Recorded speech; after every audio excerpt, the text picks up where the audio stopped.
은혜를 베풀어 주시길 원하오며 예수님 이름으로 기도드리옵나이다. 아멘. 바리새인은 예수님과 그의 교훈에 대해서 적대적인 원수자였고 핍박자였습니다. 그런 이유에서 우리가 성경에서 바리새인 하면은 그저 조금 알량한 지식을 가진 사람이라든지 아니면 예수님을 십자가에 못 박아 죽인 어떤 앞장섰던 사람 정도로 이해할 수 있지만, 사실 성경을 통해서 바리새인을 보면 바리새인들처럼 똑똑하고 또 자기가 생각한 바를 반드시 행동으로 옮겼으며 또 웬만한 열심으로는 이 바리새인들의 열심을 따라갈 수 없는 것을 볼 수가 있습니다. 바리새인들은 율법을 위해서 태어났다고 생각했고 율법과 동행했고 율법을 완성하는 일에 자신의 온 생애를 바쳤습니다. 그래서 언제나 구제를 했고 기도를 하고 금식을 하면서 온 생애를 바친 사람들이었다는 것이죠. 그런 면에서 우리는 이 바리새인들도 칭찬받을 만한 것이 있었다는 것을 먼저 인정을 해야 됩니다. 여러분 혹시 경문이라고 들어보셨어요? 경문? 경문은 뭐냐면 조그만 상자인데 이 상자를 미간이나 아니면 손목에다가 붙이면서 이것을 붙였다 뗐다 하면서 하나님께 기도하는 예식인데요. 이 경문 안에는 이제 성경 구절이 담겨져 있습니다.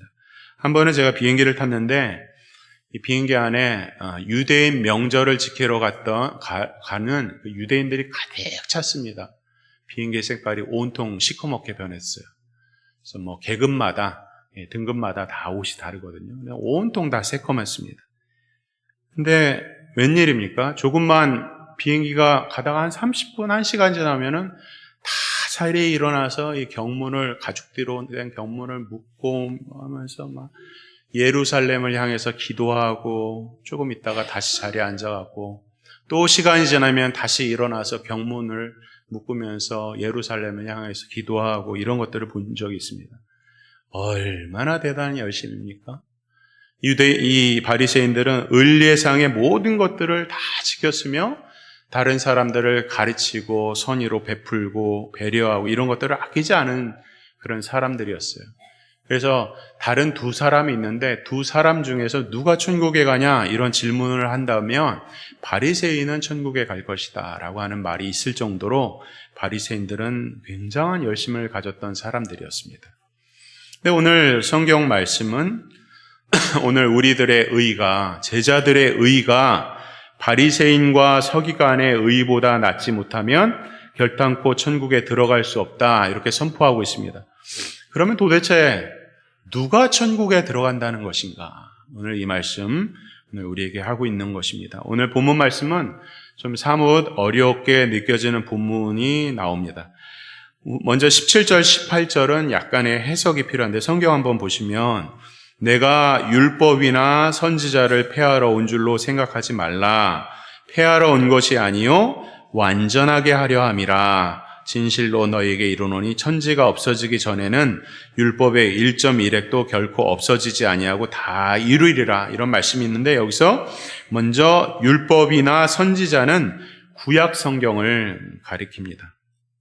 그 다음에 완전하게 하려 함이라 라고 하는 것은 원문을 좀 더 가까이 해석하면 성취하게 하려 함이라 이렇게 하면 되겠고요.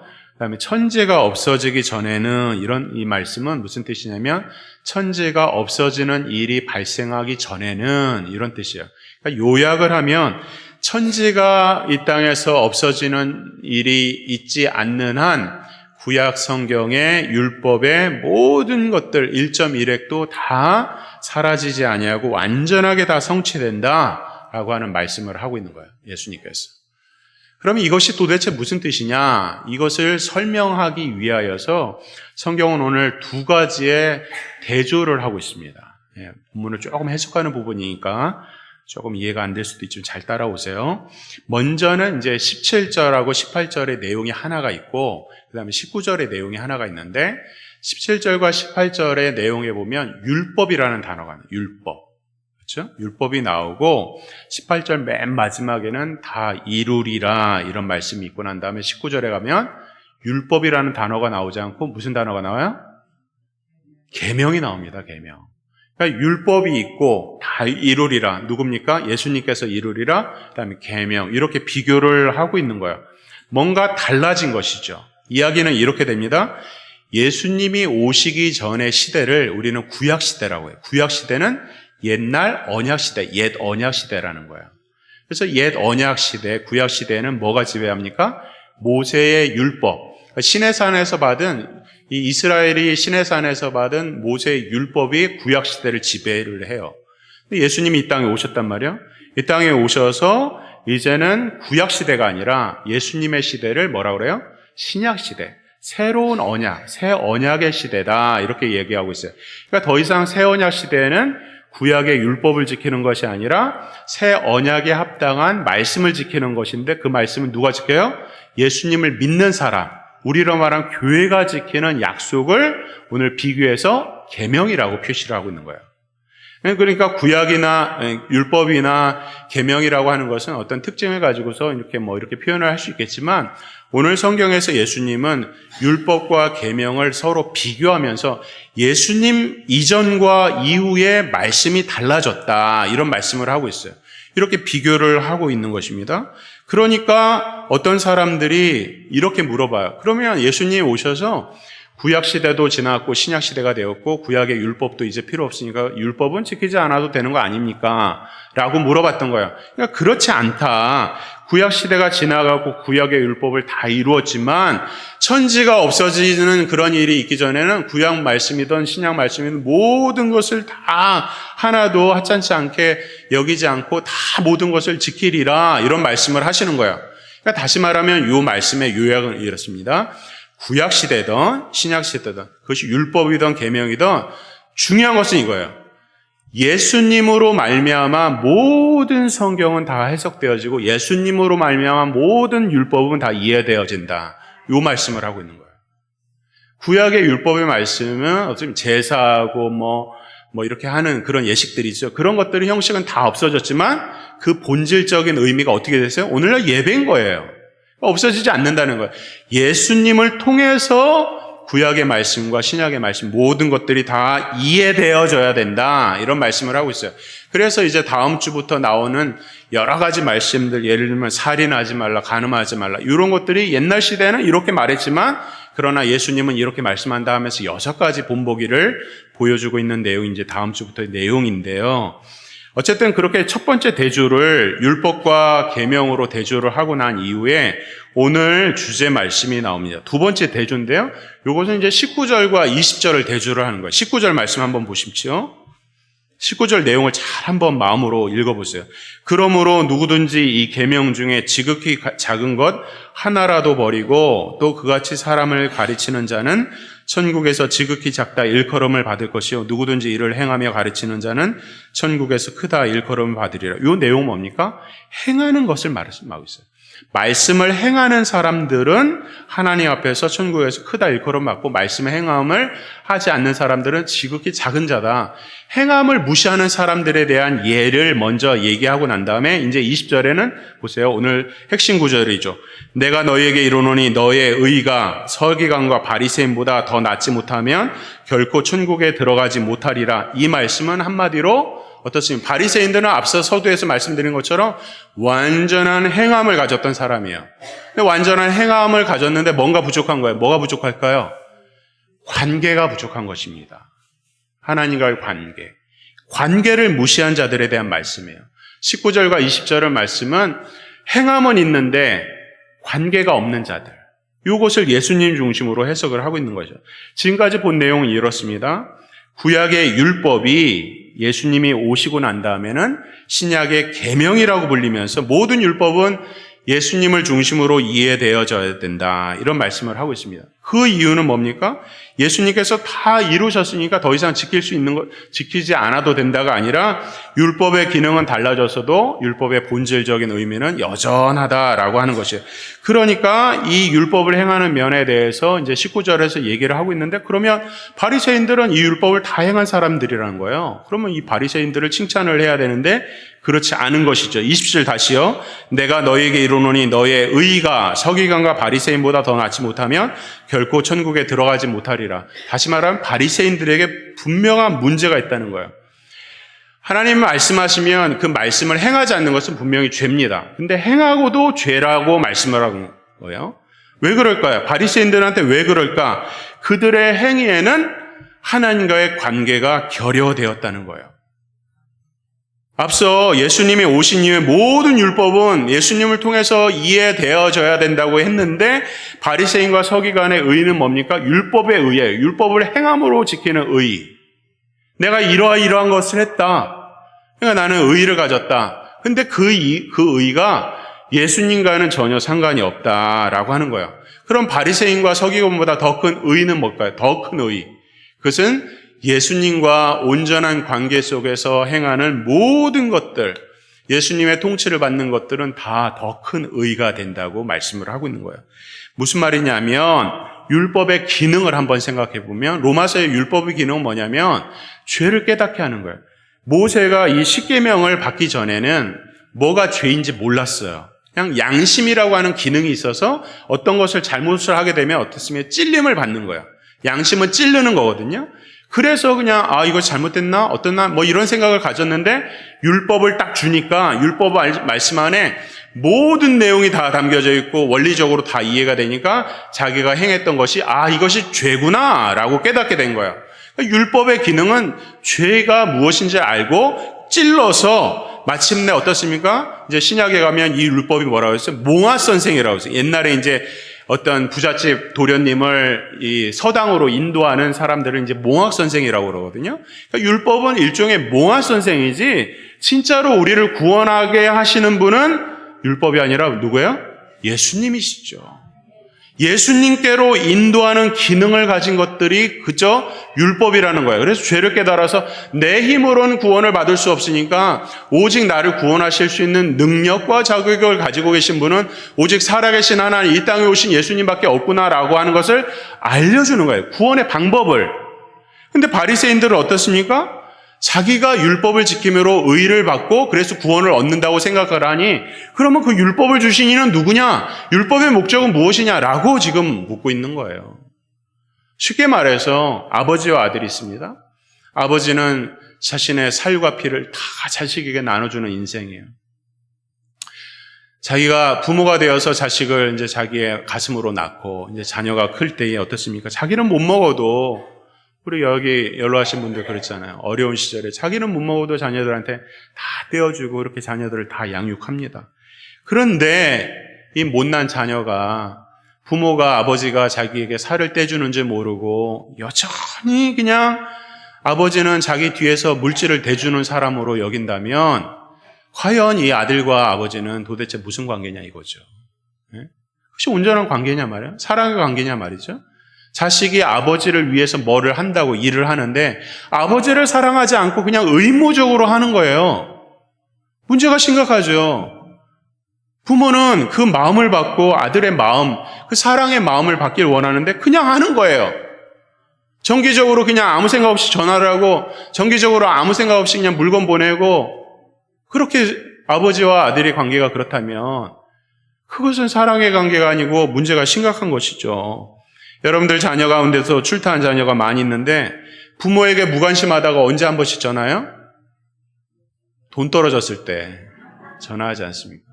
물론 부모는 자녀를 끝까지 잘 양육하고 섬기고 또 물질로도 든든하게 해야 됩니다. 그러나 그것은 철이 안 들었을 때 자기가 아직 출가도 못하고 직장생활도 없고 막 이렇다고 그러면 그럴 수 있겠지만 나이가 들고 철도 듣고 자리도 잡았는데 여전히 부모를 돈으로 바라보는 이 못난 아들이 있으면 그 아들이 정말 제대로 된 아들입니까? 그렇지가 않은 것이죠.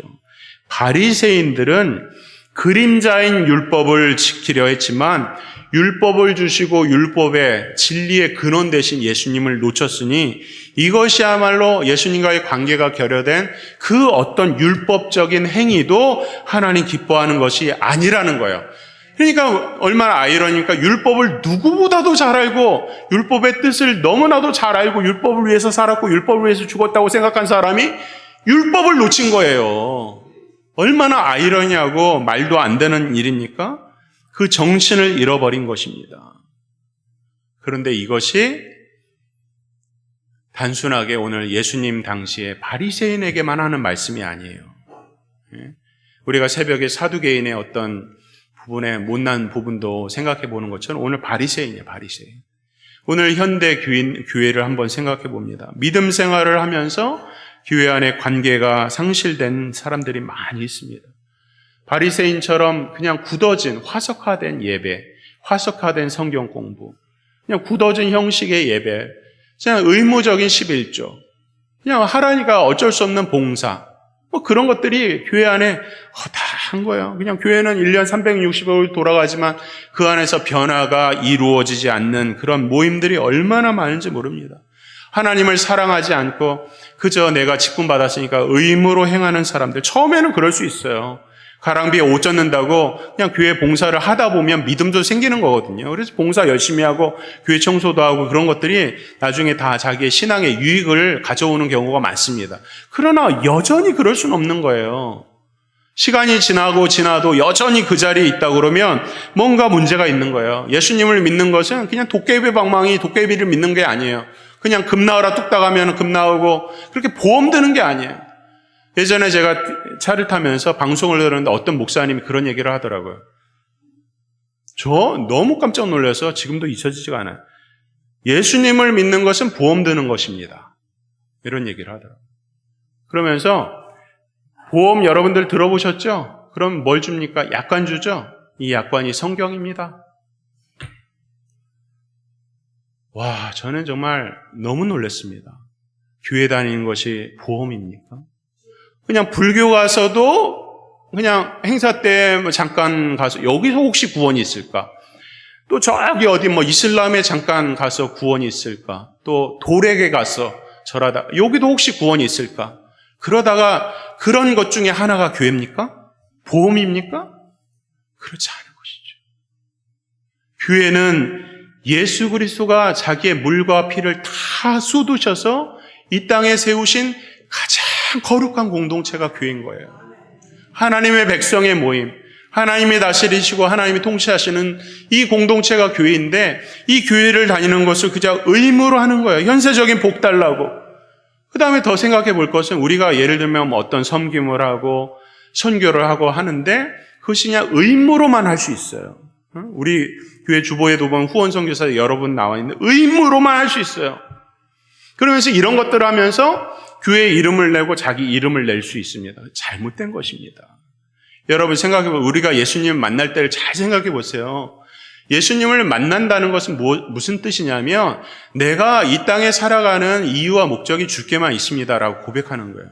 내가 가진 야망과 내가 가진 어떤 명예와 내가 가진 어떤 권세 다 이제 주님 것입니다. 주님이 나를 위해서 죽으시고 부활하셨으니 다 주님 것입니다 라고 해서 교회로 들어온 거예요. 교회로 그렇게 들어왔는데 교회 안에서 직분을 가지고 싸우고 내가 이러이러한 일들 이렇게 했는데 나에게 어떠한 칭찬을 해주지 않고 해서 싸우고 교회 안에 들어왔다는 것은 자기의 모든 욕망을 버린 거예요. 근데 교회 안에 와서 자기의 욕망을 채우고 야망을 채우기 위해서 다툰다는 것이 말이 됩니까? 말이 안 되는 거예요. 그것은 예수님을 모르는 거예요. 교회가 무엇인지 아직도 모르는 것입니다. 세상에서 승승장구하고 땅덩거리고 국회의원이나 대통령이든 교회 오면 예배하는 곳이에요. 자기가 자기를 드러내고 자기 의를 드러내는 것이 아니라니까요. 바리새인들이 율법을 얼마나 사랑했습니까? 율법을 위해서 자기 생애를 바쳤는데 천국에 들어갈 수 없다고 말씀하고 있는 거예요. 너무나 심각한 문제를 이야기하고 있는 거예요. 관계가 결여돼서 이런 문제, 오늘 우리가 정말 그렇게 살고 있는지 아닌지, 내가 정말 하나님을 사랑하는지 아니면 정말 내가 의무적으로 하는지 어떻게 알 수 있을까요? 우리 주위의 관계를 보면 압니다. 관계가 그것을 드러내는 거예요. 주님을 정말 사랑하는 마음으로 우리가 모든 일이든지 한다면 정말 우리의 삶 속에서 하나님의 은혜가 넘칠 것입니다. 교회 봉사를 하면서 어떤 사람들은 상처를 받았다라고 말하게 합니다. 물론 여러 가지 복잡한 이유가 있으니까 단적으로 얘기를 할 수는 없지만 그러나 봉사가 누구를 위한 봉사였나? 사역을 하면서 서로 간에 신뢰할 수 없다. 누구를 위한 사역이냔 말이죠. 사역의 목적이 무엇인가? 각종 봉사를 하면서 서로 관계가 좋지 않다? 이상한 것입니다. 예수님을 믿는다고 하면서 불신자에게 관심이 없다? 예수님을 믿는다는 것이 무엇인지 아직 모르는 것입니다. 이것은 우리의 인생의 목적과도 똑같아요. 인생의 목적이 무엇입니까? 옛날에 청년사역하던 유명한 목사님, 제가 그분의 신학 자체는 존경하지 않지만 그분이 그런 말을 했어요. 공부해서 남 주냐? 공부해서 남 준다. 공부해서 남 준다는 거예요. 믿어지세요? 옛날에 우리 어머님들은 공부해서 남 주냐? 공부 열심히 해. 너 공부 잘해가지고 좋은 직장 가서 뭐 승승장구해서 너 잘 먹고 잘 살아야지. 이렇게 가르쳤어요. 그러나 성경은 뭐라고 해요? 공부해서 남 준다는 거예요. 우리가 살아가는 이유와 목적이 다 남을 위한 것이라는 거예요. 이타적인 거예요. 우리의 학위와 명예와 목적이 다 나를 위한 것입니까? 아니라는 거예요. 남을 위한 거예요. 그렇다면 지금 우리의 인생에서 가장 소중한 순간이 뭐냐? 바로 옆에 있는 형제 자매들, 권사님, 집사님, 장로님, 성도님, 이 옆에 있는 사람이 있는 것이 가장 지금 인생의 가장 행복한 순간이에요. 저는 오늘도 이 강단에 올라오면서 이 설교가 나의 마지막 설교가 될 수도 있는 설교라고 생각하는 그런 초심의 마음을 가지려고 정말 노력을 해요. 늘상 반복되고 오늘도 설교하고 새벽에도 설교하고 주일 오후에도 설교하고 똑같이 그냥 지식을 전달하는 그런 설교는 죽은 설교죠. 그래서 이 설교 사역이 힘든 겁니다. 마음을 지켜야 되니까. 근데 우리의 삶도 똑같은 거예요. 여러분 생각해 보세요. 먼 훗날 5년 10년 후 멀리도 안 가요. 바로 옆에 있는 사람이 동일하게 여전히 하나님을 사랑하는 마음으로 같이 옆에 있을 수 있는가? 그거 자체만 생각해도 너무 복된 일이에요. 옆에 있는 사람을 생각하면. 여러분 예수님 잘 믿다가 5년 10년 후에 저 이단으로 신천지로 빠진 사람도 얼마나 많은지 아세요? 향후를 알 수가 없어요. 앞으로 우리의 삶을 알 수가 없어요. 지금 현재 나의 옆에 있는 사람이 가장 소중하고 그 사람을 위한 나의 섬김과 사명과 또 하나님께 대한 예배가 돼야 된다는 거예요. 다니엘서 12장 4절에 보니까 이런 말씀이 있습니다. 다니엘아 마지막 때까지 이 말을 간수하고 이 글을 봉함하라. 많은 사람이 빨리 왕래하며 지식이 더하리라. 지금 온 세계는 가속도적인 변화를 갖고 있습니다. 1840년대까지는 이제 마속 시대라고 얘기를 해서 말이 달리는 속도로 달렸던 시대라고 하면 지금 2000년대를 지나가서 지금 제트기 시대라고 해서 시속 이제 비행기를 타면 시속 한 800km 정도로 달리죠. 그런 시대가 됐어요. 지난 150년 동안 150배의 속도가 증가를 했습니다. 엄청난 변화죠. 이로 인해서 문제가 발생했어요. 뭡니까? 관계가 상실된 겁니다. 모든 관계가 일회성이고 단회성이에요. 청년들이 서로 만나서 깊은 관계를 맺는 거 싫어합니다. 그냥 SNS에서 그냥 일상적인 관계, 그냥 자기 자랑하는 거, 자기 먹은 거, 이런 거 먹었다. 이런 데 놀러 갔다. 난 이런 거 잘한다. 이런 거 드러내고 사람들이 박수 쳐주고 이모티콘 올리지만 감사하다 하면서 뭐 인플루언서인가요? 뭐 이런 시대가 되어버렸어요. 관계가 없어요. 그것으로 돈을 벌고 우리 자녀들이 그렇다니까요, 여러분. 뭔가 상당히 문제가 있는 것입니다. 관계가 얼마나 소중한데 서로 한 번 만나서 실증 내고 귀찮아하니까 결혼해도 금방 이혼을 하는 거 아니겠어요? 만약에 오늘 우리의 인생의 종착역이 오늘 이 시간이라면 사랑하는 성도 여러분, 자신의 마음의 양심에 물어보세요. 혹시 빼놓은 것은 없는가? 내가 여태껏 하나님을 열심히 예배하고 봉사하고 전도하고 선교했는데 정말 빼놓은 것이 없는가? 돌아보라는 거예요. 빼놓은 것이 없고 나 정말 주님 사랑해서 했어요 라고 하면 정말 박수 쳐주고 축복받은 일이죠. 행복한 일이고 정말 하나님 앞에서 축복받은 일입니다. 그렇게 돼야 된다는 거예요. 중요한 것은 무엇입니까? 무엇인가를 많이 알고 모르고가 아니에요. 궁극적인 목표를 망각하는 것이 문제인 것입니다. 그리스도 안에 있어야 되는데 그리스도 밖에서 하면서 주님을 위한 일이라고 착각하는 게 문제예요. 마음이 떠나 있는 거예요. 아버지의 마음을 이해하지 못하고 아버지 손에 있는 그 손만 바라보는 게 문제라는 거예요. 그 마음이 무엇인가? 하나님이 이 시간에 왜 우리를 모아놓으셨는가? 많은 지식이 우리를 변화시키지 않아요. 교육이 우리를 변화시키지 않아요. 예? 좋은 교육, 교육은 100년지 대계라고 하지만 교육이 사람을 변화시키지 않아요. 그건 세속적인 가르침이에요. 그냥 그렇게 최선을 다할 뿐이에요. 하나님이 우리의 마음을 만져주시지 않으면, 하나님 안에 있지 않으면, 성경 안에 있지 않으면 사람은 변화되지 않습니다. 그것이 본질이라는 거예요. 다시 묻습니다. 바리새인과 서기관보다 더 나은 의의를 얻지 못하면 천국에 들어갈 수 없다고 하는데 우리는 천국에 들어갈 수 있습니까? 없습니까? 자신 있게 말씀하셔야죠. 있습니다. 예수님 사랑하고 예수님과 동행하고 내가 많이 알고 모르고 중요한 게 아니에요. 내가 이거 실수하고 실수 안 하고 중요한 게 아니라니까요. 오직 주님을 품고 사랑하고 몸부림치면 하나님 우리를 받으시는 거예요. 그 믿음을 가지시길 바랍니다. 그래서 48절에 보면 하늘에 계신 너희 아버지의 온전하신 것 같이 너희도 온전하라. 과연 이것이 가능한가? 그럴 수 있어요. 언제요? 완전한 하나님의 통치를 받으면, 예수님의 통치를 받으면 가능하다는 거예요. 사랑하는 성도 여러분, 이런 예수님의 통치를 매 순간 받아야 되는 거예요. 우리가 일주일, 한 달 유지하기 어렵죠. 그러니까 하루에서도 오전, 점심, 오후 이렇게 시간을 내서 정말 우리가 뜨거운 정오에 얼마나 덥습니까? 더워요. 막 짜증도 나고 근심도 찾아오고 생각할 것도 많고 그래요. 그때 여러분들은 무엇을 하십니까? 저도 노력하는 거예요. 그 힘들고 더운 무더위 가운데서 근심과 걱정이 찾아올 때 그 갈증은 나의 육신적인 갈증이 아니라 나의 영혼의 갈증이라는 걸 알아야 돼요. 그때 교회가 가까이 있으면 교회 와서 기도해 보십시오. 하나님 말씀을 들어보십시오. 기도해 보십시오. 하나님을 한번 생각해 보라는 거예요. 하늘을 바라보며 공중에 나는 새를 보면서 하나님 한번 생각해 보라는 거예요. 그럼 나의 모든 갈증이 어디서부터 왔는지를 알게 되는 거예요. 그런 노력들을 하루하루 이어져 가다 보면 그것이 성화이고 그 성화의 완성이 죽음이라는 거예요. 그리고 죽음 이후가 천국이고 그것이 성도의 여정입니다. 한순간에 변화되지 않습니다.